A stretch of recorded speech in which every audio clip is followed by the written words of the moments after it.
News bulletin లో ముందుగా details చూద్దాం. స్కిల్ స్కామ్ కేసులో సుప్రీంకోర్టులో విచారణ నేపథ్యంలో సుప్రీంకోర్టులో చంద్రబాబు క్వాష్ పిటిషన్పై రేపు విచారణ జరగనుంది. 28 నుంచి 5 రోజుల పాటు కోర్టుకు సెలవులు కావడంతో విచారణ రేపు జరగనుంది.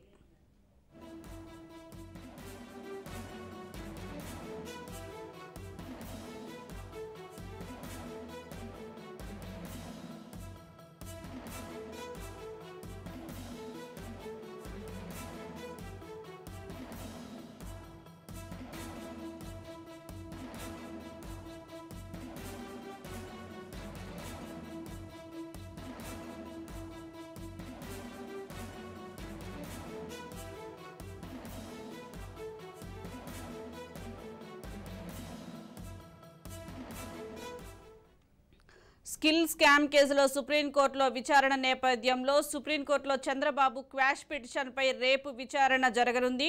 28 నుంచి 5 రోజుల పాటు కోర్టుకు సెలవులు కావడంతో విచారణ రేపు జరగనుంది. దీనికి సంబంధించి పూర్తి సమాచారం మా ప్రతినిధి గాలిబ్ అందిస్తారు. గాలిబ్, చెప్పండి, సుప్రీంకోర్టులో చంద్రబాబు క్వాష్ పిటిషన్కు సంబంధించి రేపు విచారణ జరిగే అవకాశం ఉందంటారా?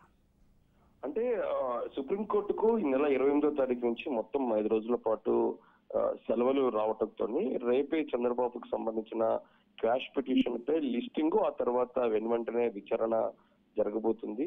ఈ విచారణకు సంబంధించి కూడా కొద్దిసేపు క్రితమే క్లారిటీ వచ్చినట్టుగా తెలుస్తుంది. ఎందుకంటే చంద్రబాబుకు సంబంధించి త్వరితగతిన విచారణ చేయాలి క్వాష్ పిటిషన్ పై అనే దానిపై కూడా వినతిని సర్వోత్తమ ధర్మాసనానికి చంద్రబాబు తరఫున న్యాయవాదులు విన్నవించినట్టు తెలుస్తుంది. ఈ నేపథ్యంలోని రేపు ఉదయం లిస్టింగ్ కాబోతుంది. లిస్టింగ్ వెంటనే చంద్రబాబుకు సంబంధించిన విచారణ క్వాష్ పిటిషన్ పై విచారణ సుప్రీంకోర్టు ధర్మాసనం ముందు రానున్నట్లుగా తెలుస్తుంది. ప్రధానంగా ఈ క్వాష్ పిటిషన్ లో 3 అంశాలను చంద్రబాబు నాయుడు ధర్మాసనానికి సర్వోత్తమ ధర్మాసనానికి విన్నవించినట్టు తెలుస్తుంది.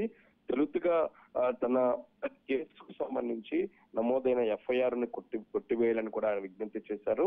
ఇంకా దాంతో పాటు ప్రస్తుతం జ్యుడిషియల్ రిమాండ్ ను ఏసీపీ న్యాయస్థానం విధించింది. దాన్ని కూడా సస్పెండ్ చేయాలని కూడా కోరటం జరిగింది.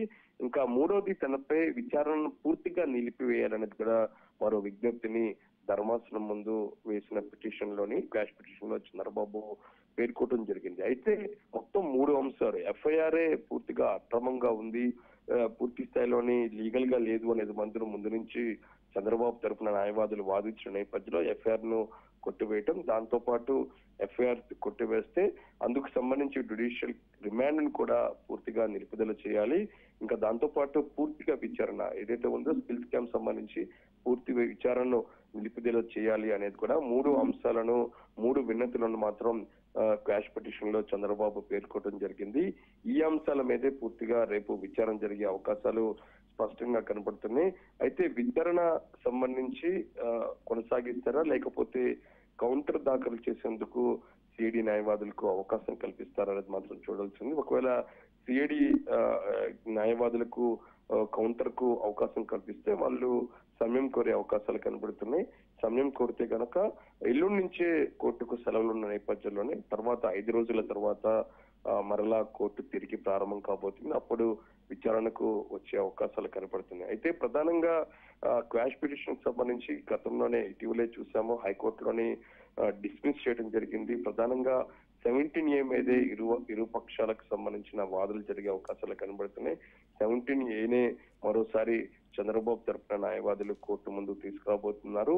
ఏదైతే చంద్రబాబు అరెస్ట్ సంబంధించి మాత్రం పూర్తిగా గవర్నర్ కు పర్మిషన్ తీసుకోలేదు, గవర్నర్ కు సంబంధించి అనుమతి తీసుకోకుండానే అరెస్ట్ చేశారు. ఇందులో పెట్టిన కేసులు ఏదైతే 409 అనేది మాత్రం పూర్తిగా చట్ట విరుద్ధంగా ఉంది అనేది మాత్రం ప్రధానంగా వాదించబోతున్నట్టు తెలుస్తుంది. ఎందుకంటే హైకోర్టులోని పూర్తిగా ఇబ్బందులు ఎదురుదెబ్బ తగిలింది. చంద్రబాబు క్వాష్ పిటిషన్ కూడా డిస్మిస్ చేసిన నేపథ్యంలో అందుకు సంబంధించి ఎటువంటి అంశాలను తమ పరిధిలోకి తీసుకోకుండా హైకోర్టు తీర్పు ఇచ్చింది అనే దానిపై కూడా క్షుణ్ణంగా పరిశీలించిన చంద్రబాబు సంబంధించిన న్యాయవాదులు ప్రస్తుతం సుప్రీంకోర్టులోని ఇందుకు సంబంధించిన క్వాష్ పిటిషన్ వేశారు. సుప్రీంకోర్టులో ఖచ్చితంగా తమకు ఊరట లభిస్తుంది అనేది మాత్రం చంద్రబాబుతో పాటు చంద్రబాబు కుటుంబ సభ్యులు భావిస్తున్నారు. ఎందుకంటే ఈ కేసుకు సంబంధించి బెయిల్ కంటే పూర్తిగా కేసును కొట్టివేయడం ద్వారా ప్రజల్లో మరింతగా పార్టీతో పాటు చంద్రబాబుకు మైలేజ్ దక్కుతుంది అనేది మాత్రం టీడీపీ భావిస్తుంది. ఈ నేపథ్యంలోనే ఈ క్వాష్ పిటిషన్ లో అంశాలు కూడా ఆ విధంగా ఉన్నాయి. ఎఫ్ఐఆర్లు కొట్టివేయటం, దాంతో పాటు జ్యుడిషియల్ రిమాండ్ నుంచి పూర్తిగా రద్దు చేయటం, దాంతో పాటు విచారణ పూర్తిగా నిలుపుదల చేశాయి. ఈ 3 అంశాలతో కూడిన క్వాష్ పిటిషన్ వేసిన నేపథ్యంలోని రేపు ఉదయం లిస్టింగ్ జరుగుతుంది సుప్రీంకోర్టులోని. వెంటనే ఇందుకు సంబంధించిన విచారణ ప్రారంభం కాబోతుంది. Right, thank you Ghalib.